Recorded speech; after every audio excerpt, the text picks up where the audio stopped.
के पुतरिया बेटी रहलू त घरवा के लक्ष्मी रहलू हो। आँख के पुतरिया बेटी रहलू त घरवा के लक्ष्मी रहलू हो।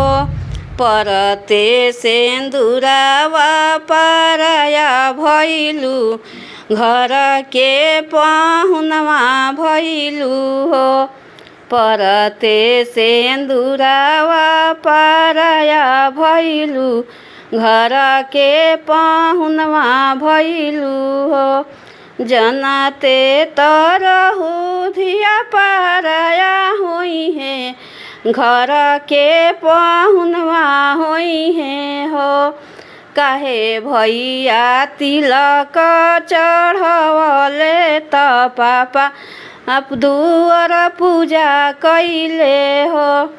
काहे लागी भैया तिलक चढ़वले त पापा दुअर पूजा कैले हो।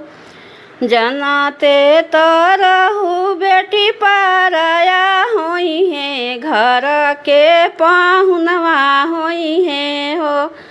काहे भैया लौआ मेरवले त पापा कन्या दान कैले हो। तहरो जे आँख के पुतरिया रहनी आचारा के छैया रहनी हो।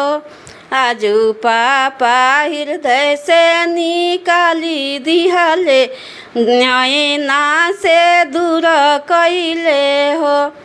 आज पापा हृदय से निकाली देले नैना वहाँ से दूर कैले हो। बेसुसुकी सुसुकी बेटी रोवेली त यामा छतिया फारी रोवे हो। आजू बेटी भइली पराया नैनामा से दूर भइली हो। आज बेटी भइली पराया नैनामा से दूर भइली हो।